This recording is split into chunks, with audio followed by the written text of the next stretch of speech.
So the talk was designed to challenge the audience to take a closer look at a critical part of most industrial processes.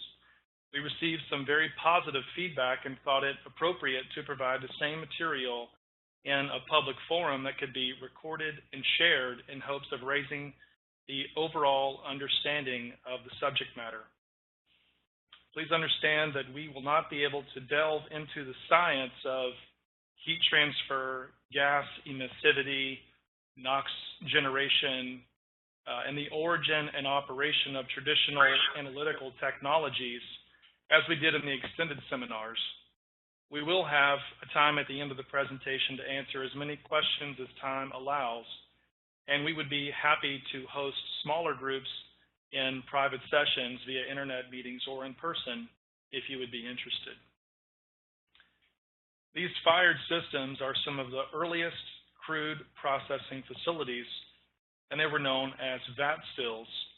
The flame was stoked underneath an iron vat to boil crude oil, and the system had a condenser on the off gas to capture whatever valuable hydrocarbons were of interest. The earliest was designed to capture kerosene. The vat still design was first used in Canada in the 1850s, and these systems were the predecessors to the modern-day combination of fired heaters and distillation columns. Water tube boiler patents can be found dating back to the 1700s. Both types of fired systems, both boilers and process fluid heaters, were very crude in design and relatively small in scale up until the 1910s and 1920s.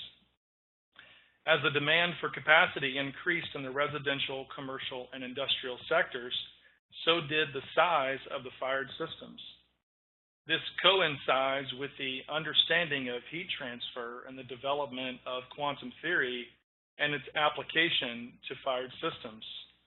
While working on a neighboring boiler's oxygen analyzers, I was able to see the first boiler installed at the old Gulf refinery in Port Arthur, Texas, which is now Valero. It was built before 1910 and was put together with no welding, but only rivets. Kind of shocked me. We have come a long way as an industry since these days in the design of fired systems. However, very few changes have occurred in the science of flue gas analysis and the use of these measurements in controls and protective systems. Today, fired heaters have taken on many forms and are designed for very specific functions. The modern-day process fluid heaters commonly used in refineries were developed in the late 1940s and 50s. The basic design elements have changed very little, though materials of construction have had some advances in the thermal efficiency.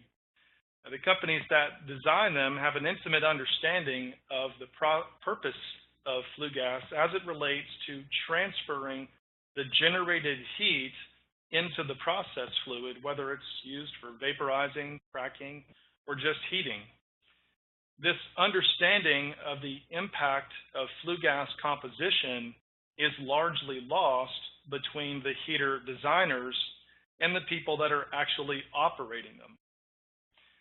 These folks in the field responsible for maintaining and operating the equipment are very aware of the potential hazards associated with the fired systems. Also, most fired heater manufacturers are not responsible for the controls, instrumentation, or protective systems, but rather only build a guideline of how it should be operated.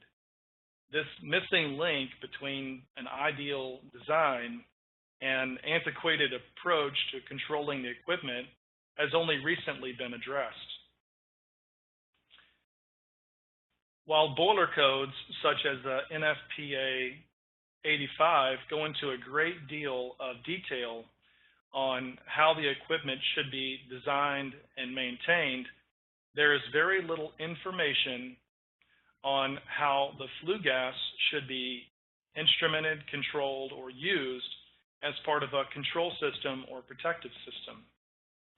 This vacuum for a baseline of design has led the American Petroleum Institute, which is the largest collection of users, to build a recommended practice for the oil and gas-fired heaters, which was released, the latest version was released in 2008. And in the absence of a universal standard for process fluid heaters, such as the NFPA provides for boilers, several petitions were made to the API to elevate the status of their recommended practice, number 556, to a standard so it could be used as the benchmark for the design of protective systems. And I've had the good pleasure of sitting in on these 556 meetings twice a year for the last few years, and very proud of the progress they've been able to make in this area. And to give you an idea of the magnitude of relevance fired equipment has in our world, here's the breakdown of the total energy consumed in the manufacturing sector just in the USA. These statistics were gathered in 2002, which was the last time the U.S. Department of Energy delineated the data into these types of categories, which includes fired heaters and steam generation. The total consumption in 2014 was about 27 quadrillion BTUs of energy, or 27,000 trillion BTUs of energy. Assuming these percentages are so close to the 2002 values, that would equate to over 18 quadrillion BTUs of energy consumed just for fired processes in the USA. As we will cover in this presentation, even the most state-of-the-art heaters are only about 60% efficient at transferring the heat energy from the fuel source into the process fluid. That brings us to today's topic of flue gas, which is the byproduct of oxidizing fuel and air. As heat energy is a major component in most industrial processes, the most common way to obtain heat is by the burning of fuel and oxygen. Burning pure oxygen poses many risks and requires the separation of nitrogen. So the common medium for oxygen is just to use ambient air, or in some cases even preheated air. Fuel can be anything that burns, but in most industrial settings, that would be coal, fuel oil, or a mixture of hydrocarbons and hydrogen. The ideal product of this process is a mixture of water vapor, CO2, and oxygen, and it would also produce heat.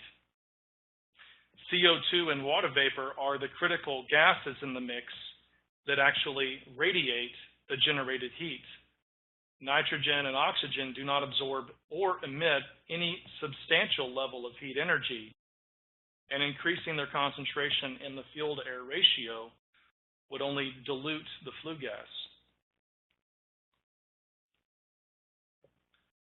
Theoretical air, or the amount of air to completely oxidize the fuel with no oxygen left over, would only provide the byproducts of nitrogen, CO2, and water vapor. This is what we would call a perfect stoichiometric mix.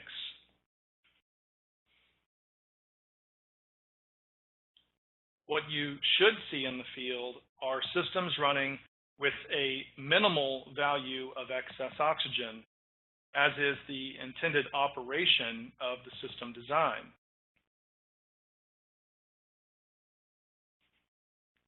Unfortunately, most fired systems are operated with elevated levels of excess air.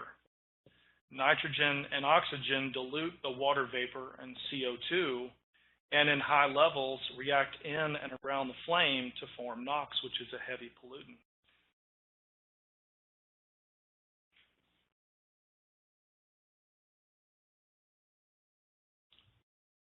If the air-to-fuel ratio goes fuel-rich, the byproducts would range, would also include CO2, possibly hydrogen, and if there was enough fuel present without enough oxygen, the flame could possibly go out and even be producing fuel. So if methane was the fuel in this case, on this little Scotch boiler, you would see the possibility of methane going all the way through the flue gas. The possibility of pouring these combustible gases into a chamber that is already on fire is the most common reason operators prefer to supply the very high levels of excess air, which in their mind acts as a safeguard. Another consequence that's not commonly known to running a system with a fuel-rich mixture is also a loss in flame temperature, or a less temperature in the flame. Although there have been many advancements in fired heater construction and use, very little change with the instrumented systems relating to the fuel to air and the mixing.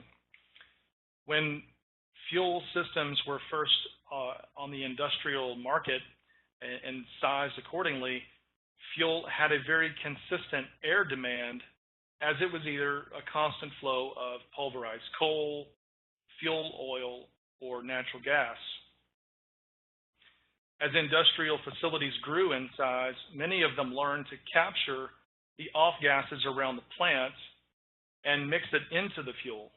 Unfortunately, the instrumented systems have seldom been upgraded to adapt to the continuous fluctuation in air demand. Most facilities that use gas for fuel measurements do account for a BTU content, which typically goes to the environmental governing body, but that BTU content is not used in any type of feed-forward design for a control system. So what you'll see on most typical systems in the field, on the fuel side of the fuel-to-air ratio, is only a volumetric measurement of fuel.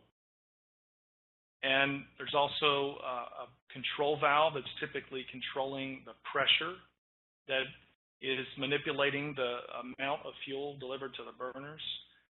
But there's no compensation for a density change. So not all gas forms of fuel have the same type of air demand. And here's an example. So if methane was used as the primary source of fuel, you can see that 1 mole of methane requires 2 moles of oxygen. Well, again, we're not putting pure oxygen into the burner, we're putting air into the burner.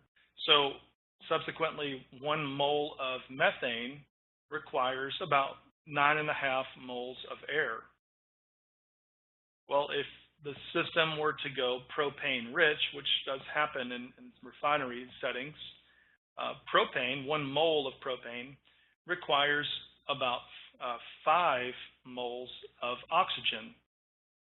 And the result is you get a higher value for CO2 and water vapor.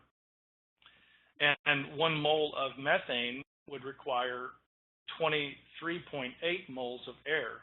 So the air demand of propane is 2.5 times greater than the air demand of methane. Very few systems in the field have any type of feed-forward information for a rapidly changing fuel content. And this is where the systems rely on the feedback measurements of the flue gas analyzers. On the air side of the systems, very few fired systems actually measure the air flowing into the burner, and fewer still have the ability to modulate the airflow to keep up with a changing fuel source. Fired systems have many different types of motive forces for the air to move through the heater. There are systems that use a forced draft, that use a blower to push the air into the burners. Some use an induced draft fan that is designed to pull air through the heater.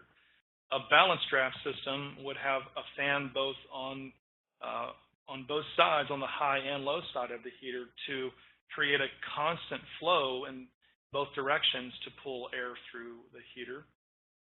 But most refinery-fired heaters are what we call natural draft, and they use the buoyancy of the heated gas inside of the flue to continuously pull air in, create a vacuum inside, which naturally allows the air to flow through.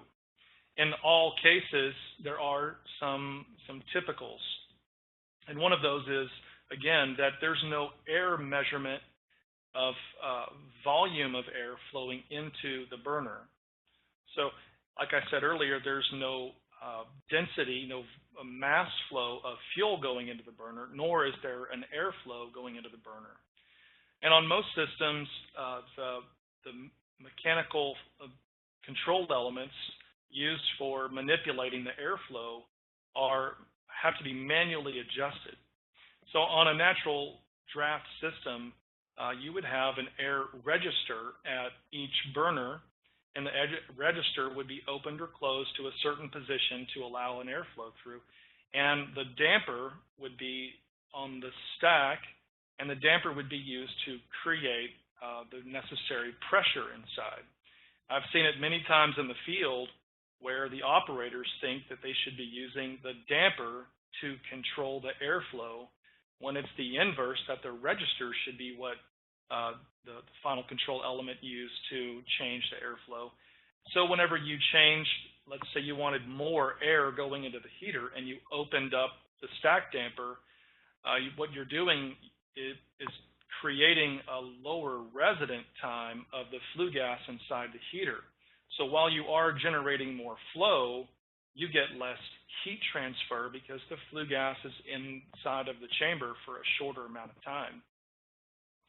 And if there is some automation of the air, the most common place to see that is on the damper, but very seldom do you see that on the registers. So companies that think they're having a gain by automating the dampers are sacrificing thermal efficiency by shortening the resident time of the flue gas inside. No matter the fuel or air control mechanisms, the design of the system is to operate with a minimal concentration of excess air in order to facilitate the required heat transfer. It is well understood through practice that there are efficiency gains by operating with less excess air. But what you see on the chart here is as the oxygen is decreasing, you hit a certain point in the stoichiometric mix where you can have a rapid onset of combustible gases. And if you keep on pushing that air down, eventually you could have fuel breakthrough. And again, these systems that were designed in the very early days, the thermodynamics and quantum theory, they really didn't understand that. They just understood there were efficiency gains by minimizing the excess O2. And inversely, there was a risk of minimizing it too far where you have a production of combustible gases. So each type of fuel is going to have a different level of CO2 output, as I showed you earlier with methane and propane. And here's some examples on the right side of the screen as the different levels of CO2 in the flue gas from coal all the way to natural gas.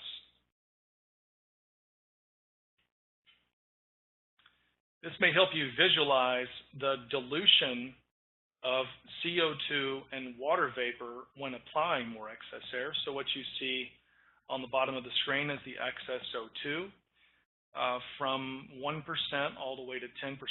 And as you increase that excess oxygen, the partial pressure of water vapor and CO2 decrease. And whenever you impact that partial pressure, not only are you diluting the critical components for heat transfer, but you're also affecting the gas emissivity overall. And as that gas emissivity drops, the loss of heat transfer falls with it, or radiation efficiency. The net result of increasing the excess air is the requirement of more fuel input into the system to compensate for the loss in radiation efficiency. These values of radiation efficiency and you see total heat liberation. This was a customer asked us to provide them with a calculation of efficiency based on reducing the excess O2. And a lot of companies have calculators to make a crude calculation of how to formulate such a change in the system. But in all actuality, there are dozens and dozens of variables, and many people leave out the radiation efficiency. So in this example, the customer was operating a UOP-style reformer, and there was only tubes inside the radiant section, and they went out into a reactor to make methane. And they were operating the system at about 7% excess O2 and wanted to lower it as much as they possibly could. So we built a calculation to show them what the gain would be, taking it from 7% to 1%. And as you can see on the screen, the total heat required, or BTU required, to operate the heater at 7% is about 140 million BTUs an hour. And if they were able to safely lower it to 1%, that would be the result of about 20 million BTUs an hour, and at $4 per million BTUs, that was over $2 million a year in savings just from lowering the excess O2.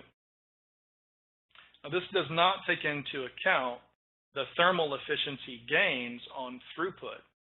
So the rule of thumb that we've come to find is that for every 1% excess O2 you're able to reduce, you can see about a 4% increase in throughput of the process fluid.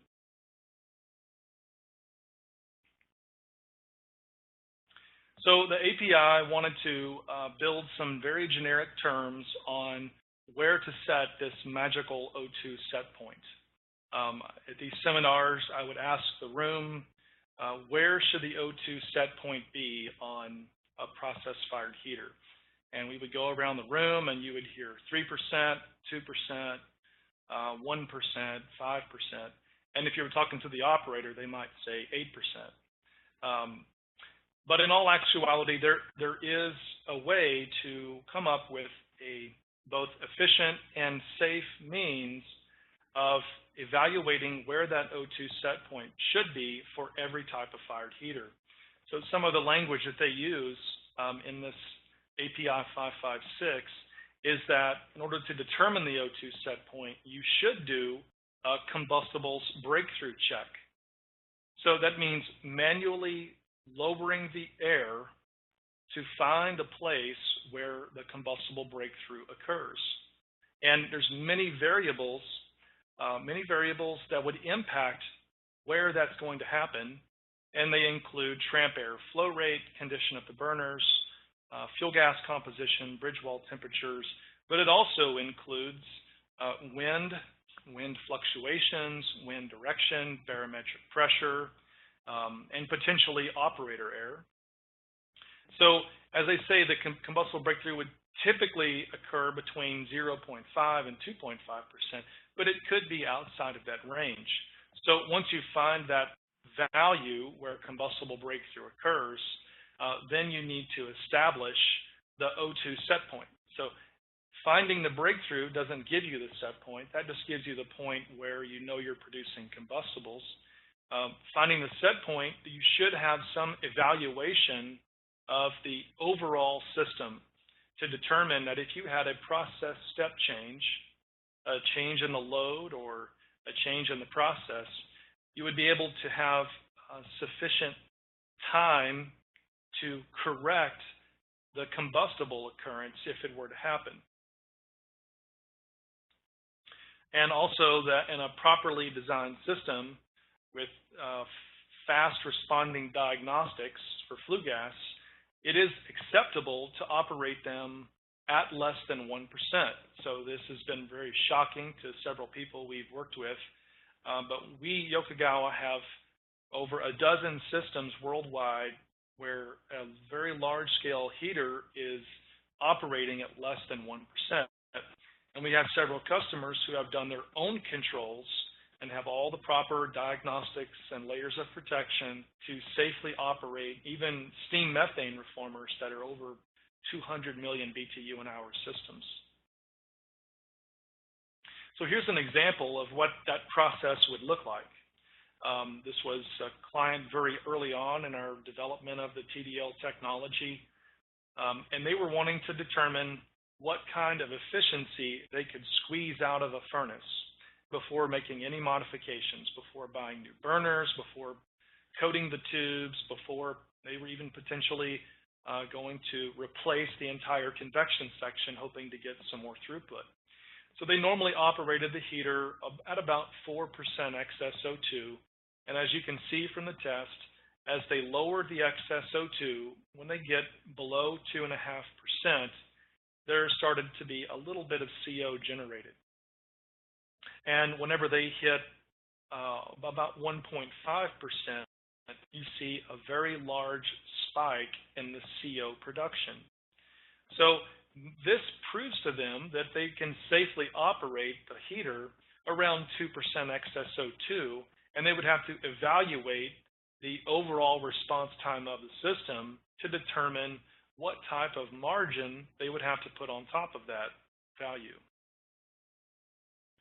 So understanding that oxygen and combustible type analysis can provide some value, we wanted to look back and see exactly when in history people started to understand the value of the trimming of boilers and process heaters. So in our search, we found this article from 1922 from Power magazine, and inside of it you can see there's this great little statement about in order to tune it, the operator would have to have an ORSAT, which is a wet chemistry type of analyzer, equipped nearby the heater, and take grab samples out of the flue gas and put them through the agents, and it would give them values for CO2, oxygen, and CO. So in their 1922, they were saying that the operators would have to learn how to work the process, and it would take about 15 minutes to come up with these values to determine if they needed to manually change any of the settings on the heater or on the boiler. So fast forward almost 100 years, and today there are many common measurements used in flue gas analysis, including oxygen, and this is probably the most common measurement, and it's a great key indicator as to the performance and safety state of the fired system.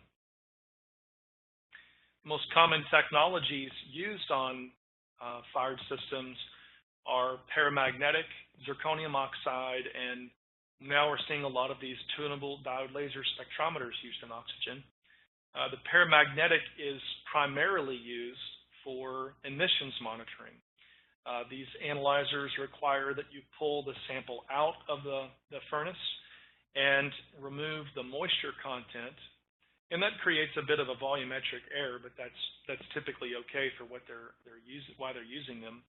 I have seen operators on large crude heaters and refineries use the paramagnetic value for trying to trim the heater, and I was doing sort of an audit on this crude heater, and there were 13 burners, floor-fired system, and each burner had the capacity for about 20 million BTUs of energy.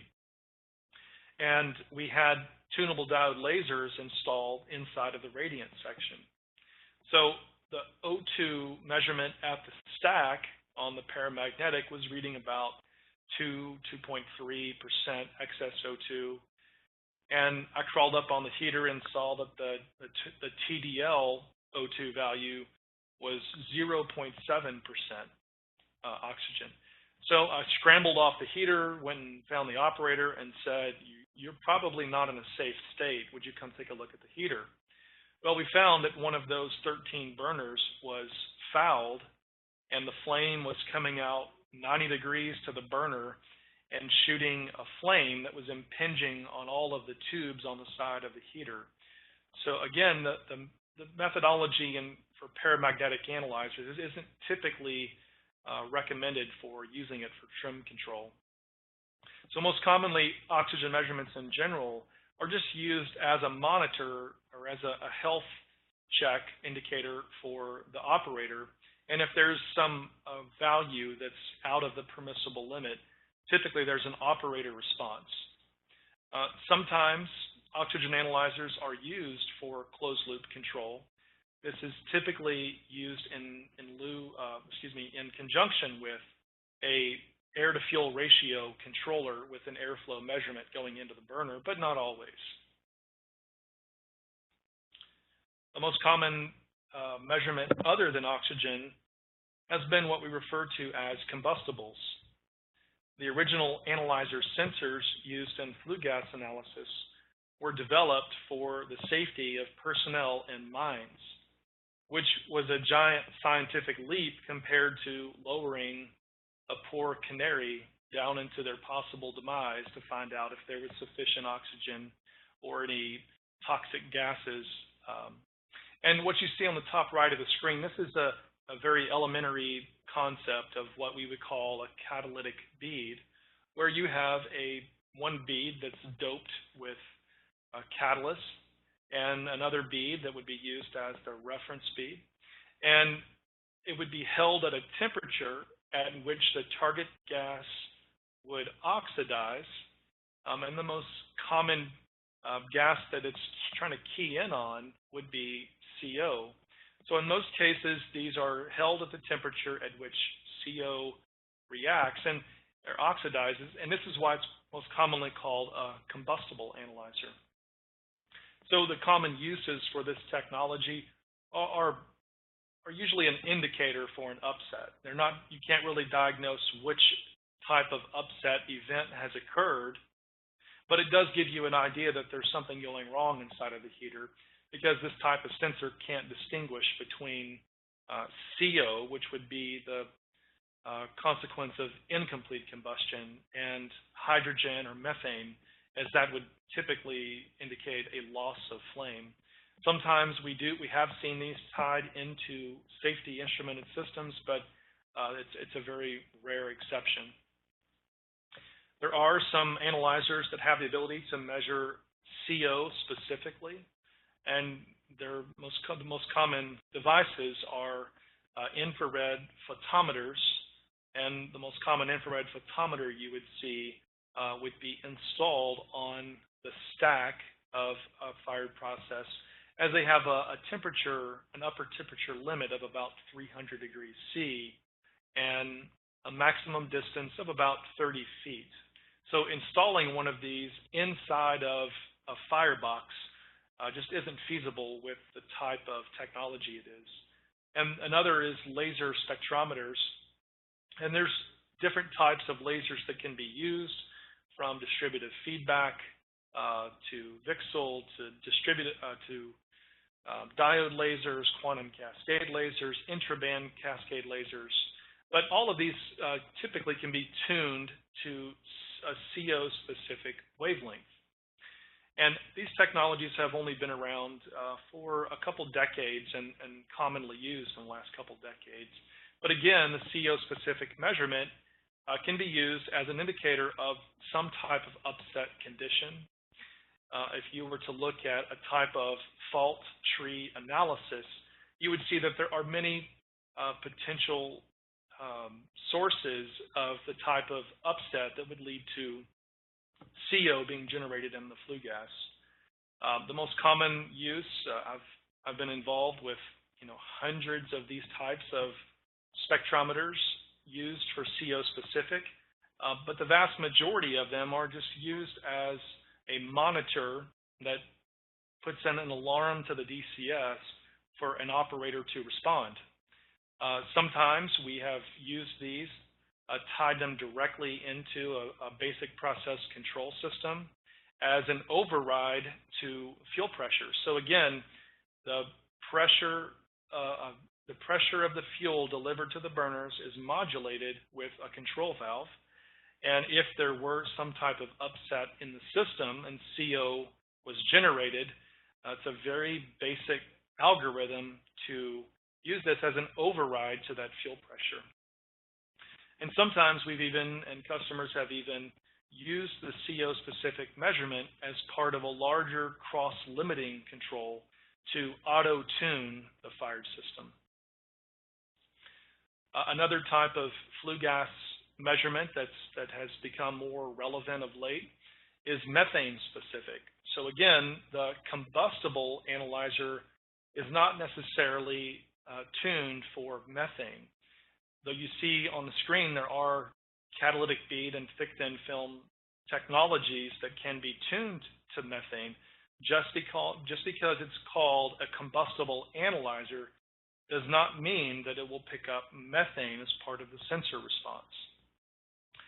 Laser spectrometers are also becoming more prolific in this area, and the specific use of the methane measurement is to try to diagnose a loss of flame in the system. Now, if the fired system is up and running and you were to lose the flame at the burner, that doesn't necessarily mean that you would see methane at the top of the radiant section or in the convection section.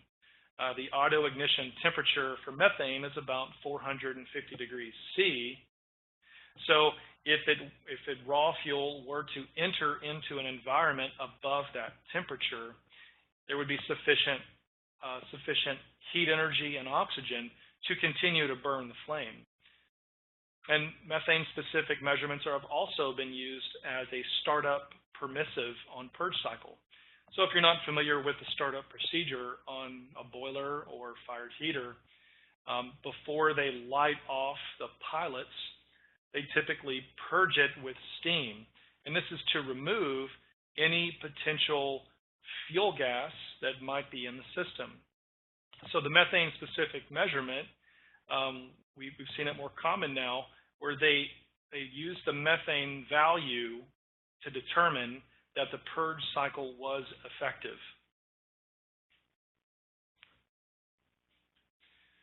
So getting a little bit deeper into the oxygen analyzers, again, the most common type of oxygen technology is zirconium oxide. And this sensor was developed in 1950s and purchased by Westinghouse, but the technology applied to fired heaters really wasn't adopted in the industry probably until around the 1980s that we saw very commonly used and considered the most effective technology.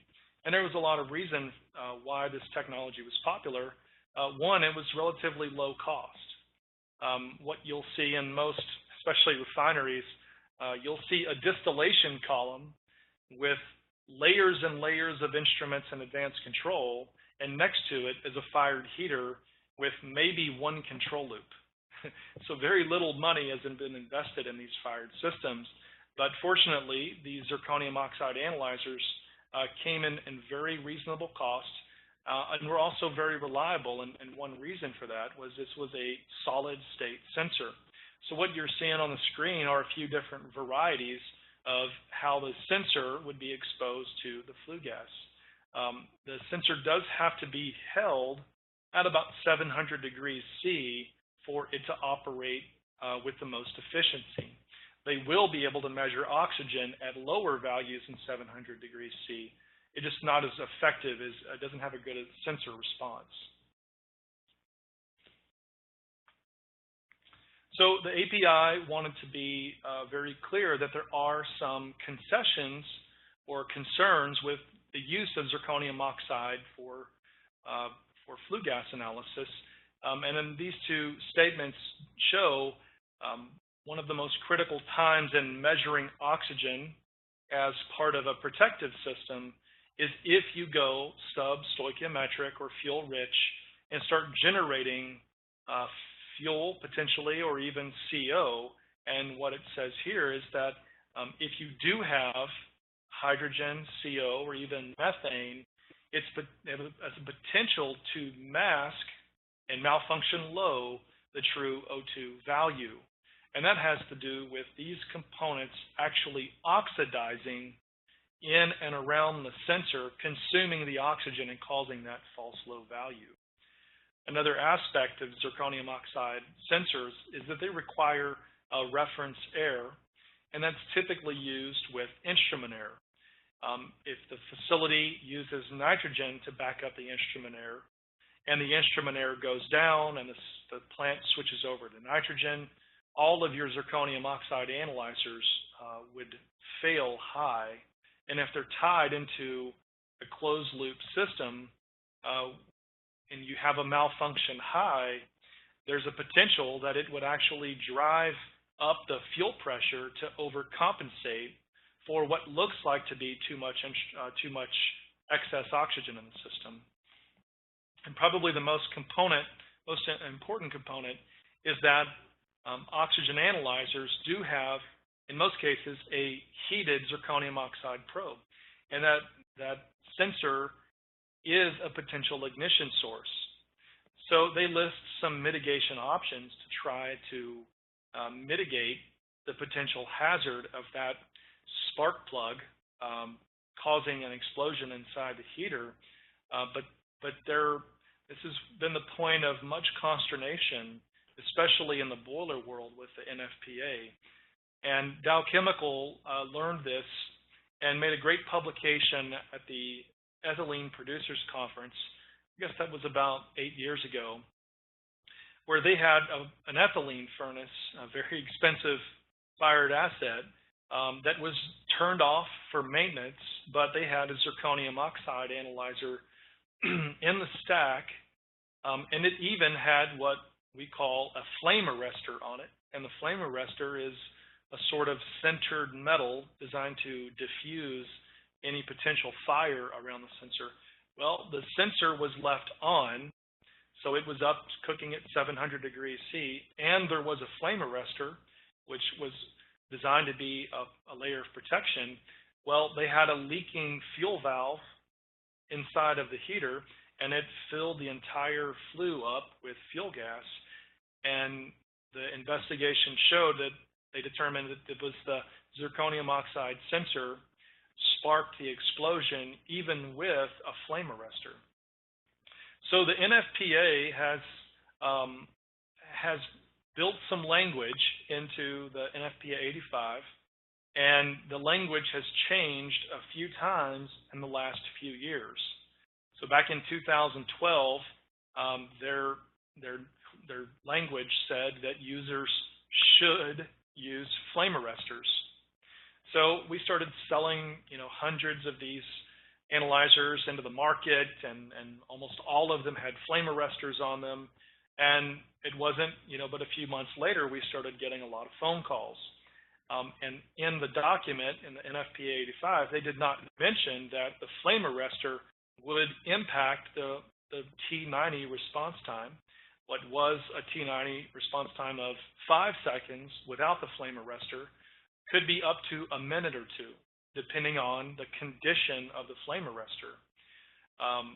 In 2015, they revised this to say that flame arrestors may be ineffective at mitigating an explosion, and they recommend that you cut the power to the sensor in the event of an upset, which would mean that you would be basically running blind during an upset for your O2 value. But it wasn't well taken into consideration that even if you cut the power, the cell was going to be above the auto ignition temperature for the combustibles. And that period of time cannot be defined, as all of these conditions would be changing. And then depending on your fuel, you could have different levels of sulfur or other corrosive gases. And how would you test the corrosion limit of these flame arrestors? And then what is the acceptable response time if it's being used as part of a control system. So there's a lot of unanswered questions that we certainly have been trying to educate the industry about.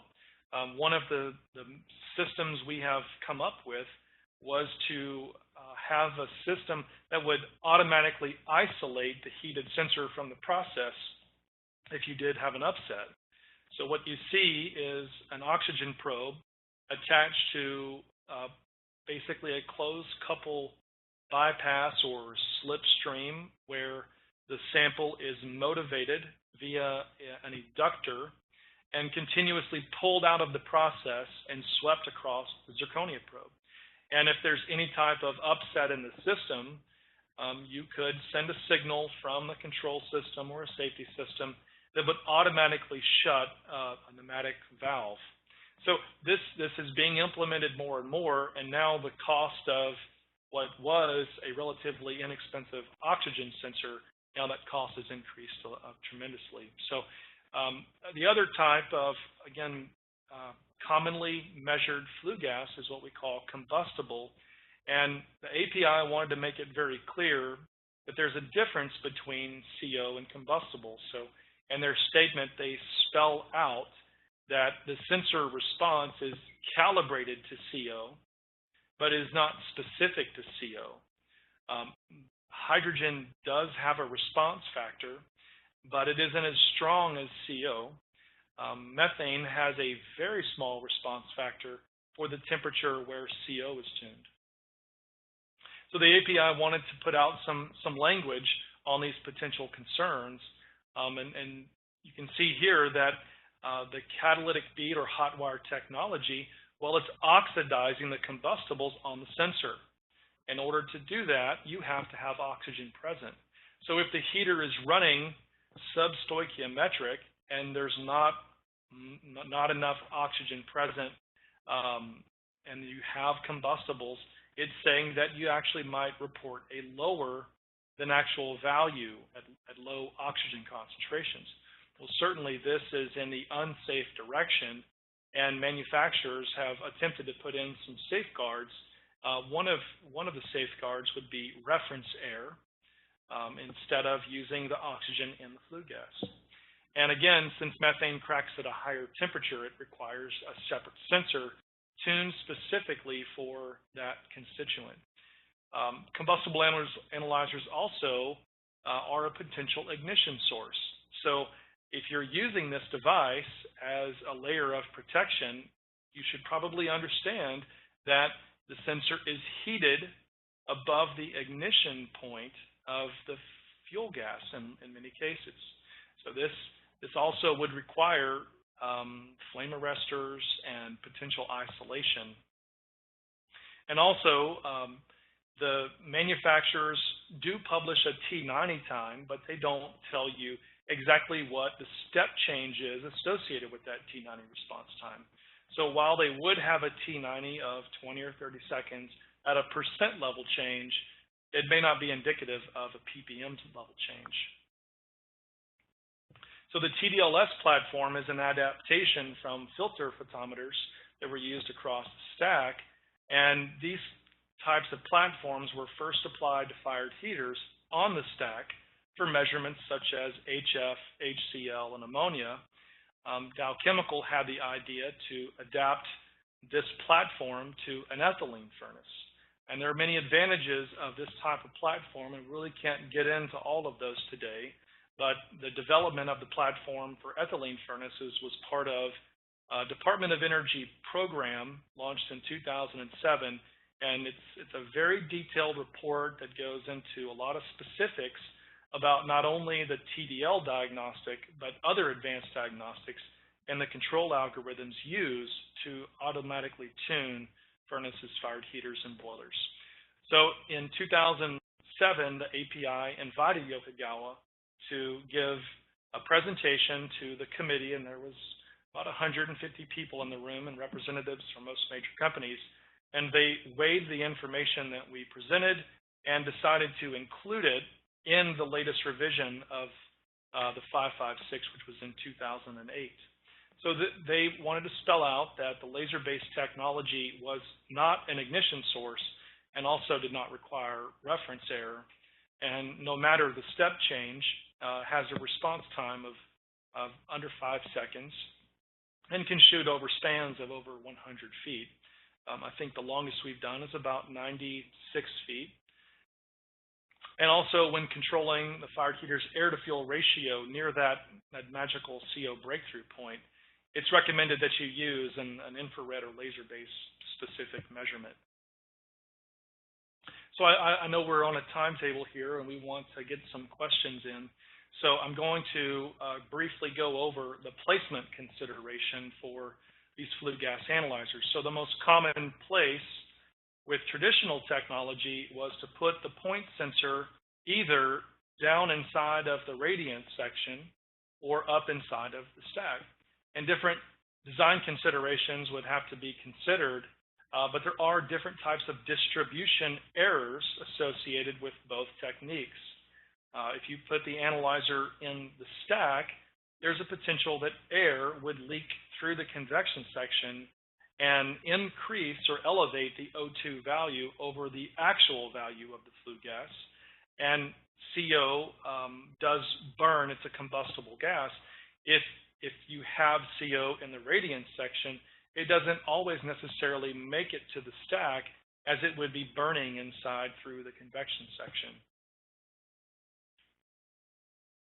The approach with the tunable diode laser spectrometers is that you can put the measurement down inside of the radiance section, avoiding the problem of tramp air ingressing inside of the convection section and CO after burning. And it also gives you an average measurement over the entire span of the heater, no matter how large it may be. So the API does have some recommendations on where to put these critical measurements. And they say that you should take the measurement as near as possible to the point where combustion is complete. Now, it's not always possible, as the vast majority of the systems were designed in the 50s, 60s, and 70s, and they weren't designed to accommodate flue gas analyzers. So retrofitting is normally required. And also, to minimize the impact of this tramp air, you should avoid measurements in the stack, both for CO and O2. And for large combustion zones, at least one analyzer for every 30 feet is recommended due to non-uniformities. A wind change could actually change the compositional oxygen across the furnace from high on one side to high on another. So multiple analyzers are usually required. So the typical fired control system as it stands today, especially for refinery process heaters, you have an airflow that is set but not measured, nor is it automatically modulated. And the fuel flow is not compensated for a compositional change. And the only control loop on the system is typically the coil outlet temperature, changing the fuel pressure to the burners, and there's no combustible feedback. So what the industry has seen many, many times can be captured in Murphy's Law, where if it can happen, it will. So if the fuel density increases, the consequence is a flame that is cooled. You get a fuel-rich flame. If that continues on with no check, no diagnostic, the flue gas is cooled, and that leads to a coil outlet temperature drop. If that continues to happen, the controller says, I need more fuel to increase the coil outlet temperature.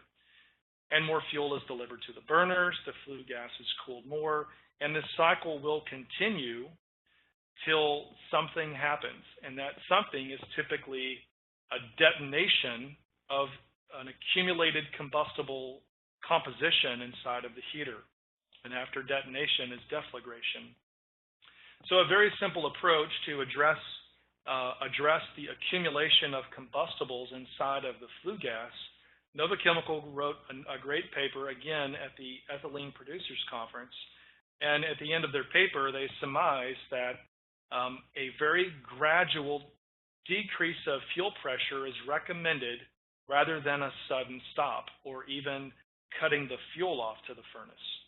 So the system that they recommend is that 1% fuel reduction should happen every T seconds, and it only takes a couple of variables to solve this formula for every individual piece of fired equipment. So in every fired heater manual, you should have the resident time. So T equals the resident time of the flue gas inside the fired system times the amount of combustibles a 1% change in fuel pressure supplies, divided by the acceptable level of combustibles, and that has to be determined by your plant. So with the common value of a permissible level of combustibles of 400 ppm and a resident time of 8 seconds, their system. The audio stopped for just a moment. I believe it just barely came back on, but give me a second to get this from the. Okay, everybody can hear it. Okay, please continue. Sorry about that. It's okay. This is the last slide, so I think we're okay.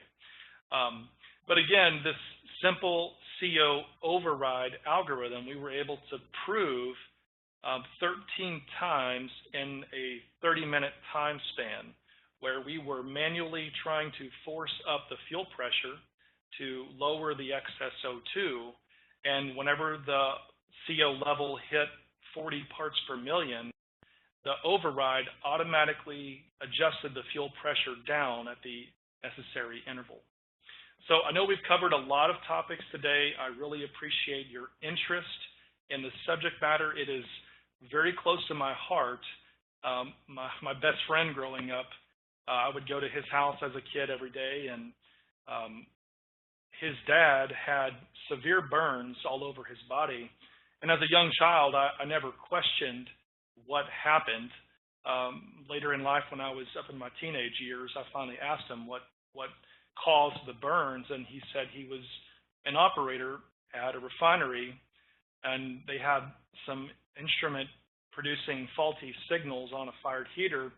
So he went out to investigate, and the heater exploded. And 80% of his body had third-degree burns and severe disability for the rest of his life, but I was able to share the rest of those years with him. And I'm very grateful for my company putting me in the position to learn the subject matter and hopefully invoke some interest in you to want to see proper protective systems applied to these critical assets of fired heaters. So, Josh, did we get any questions during the presentation? Yes, and again, thank you all that have stayed on. We're going to spend a few more extra minutes answering question and answer for those that want to stick around. If you need to jump off, we understand, and you're welcome to shoot us some questions at webinars@us.yokogawa.com, and those that want to stay on will continue to go through some of these questions.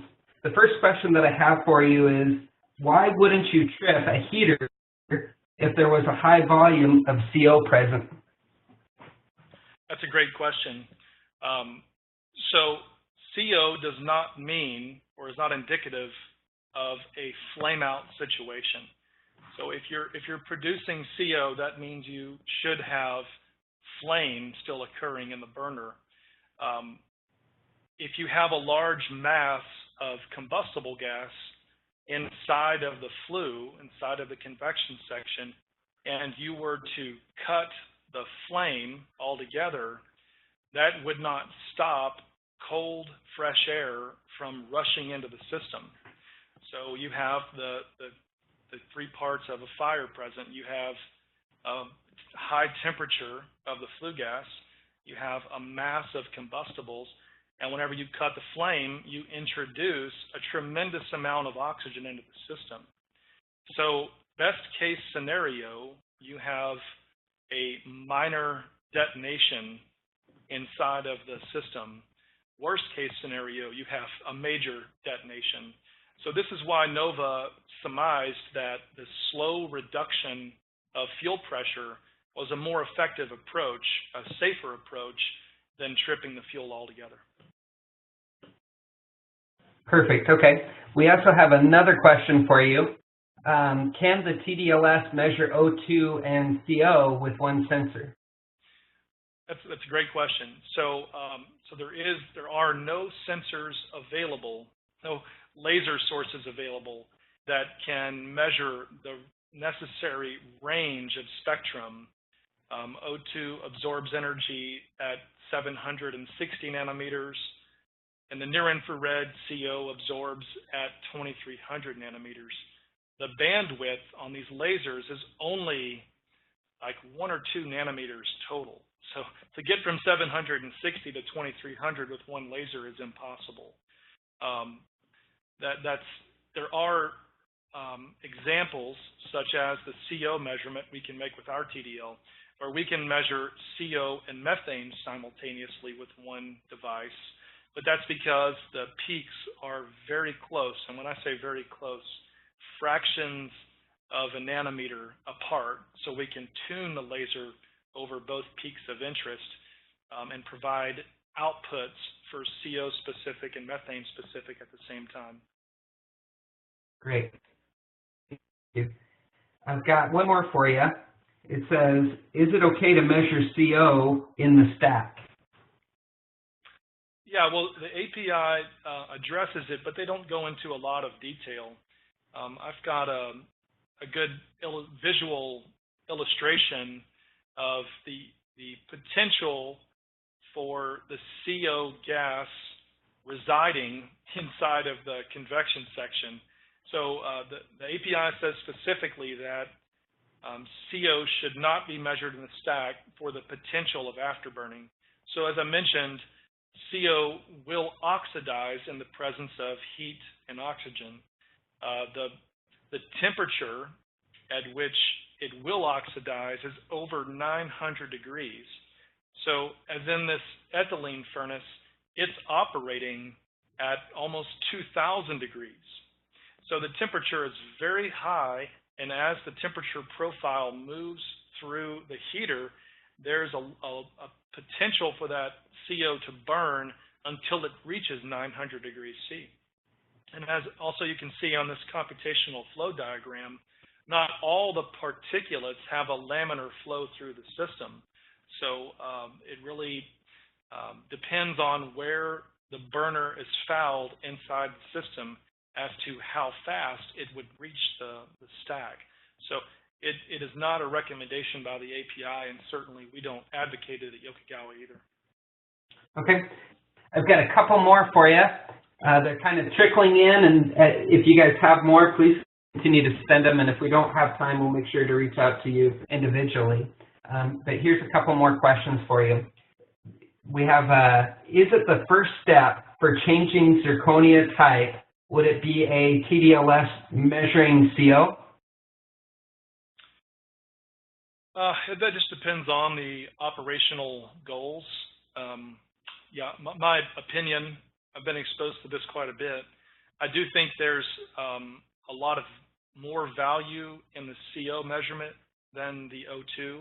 The O2 is a very inherent value in understanding the health of the system, but an O2 value alone doesn't give you the indication of an unsafe state. So as in my example earlier, I said that a large crude heater, 260 million BTU, just a monster, the operators assumed because they had 2.5% O2 in the stack that the system was safe. Well, if only one burner fouls out of an array of burners, you might not diagnose that if you're looking at just the O2 value, and even more dangerously so, you might adjust it, continuously adjust it, thinking that you're in a safe state until you cause more problems. And that's not so much as it is an operator error as it is just an insufficient diagnostic information for the operator. Great question. Okay, I got one more for you. It says, what is the success rate of installing TDLS in coal-fired boilers with regard to dust content? That's a great question, and I have been intimately involved with that venture. So there's only a certain amount of light potential these lasers have. and they're relatively low power output. So our lasers have an output rating of about half of a milliwatt up to about 20-25 milliwatts. So you're not working with a lot of energy to begin with. Again, TDLs were originally designed to measure stack gases, and one of the most common stack gases we measure even today is ammonia, for measuring ammonia slip on an SCR. So even in some ammonia systems where we're measuring far downstream, we have to shorten the path of the laser light smaller than the duct to overcome the high amounts of dust loading. So the success rate, just had to put a number on it, it really varies on the location, because we've been able to shoot our CO laser 63 feet across this superheater of a CE boiler, and the location, the temperature was anywhere from 2,300 degrees to 2,700 degrees. And at that part of the process, the flue gas has a much lower density. You still have the same amount of particulates, but a much lower density, and we could actually make a very sustainable measurement there. So the success rate really varies on the location and installation of the apparatus, more so than the technology. Perfect, thank you. Those are the questions that I've seen come through. We had a couple people ask again about the recording and the slides. We'll make sure to send those out to the audience within the next couple of days. Again, if you have any additional questions, please reach out to us. Go ahead and send any questions to webinars@us.yokogawa.com, or there's also a question area in the survey after you exit out of this webinar. And go ahead and put those there, and we'll make sure Jesse or one of our other representatives are able to get back in touch with you. Thank you again, Jesse. We really enjoyed the presentation, and thank you all for joining us today. Yeah, thank you, Josh.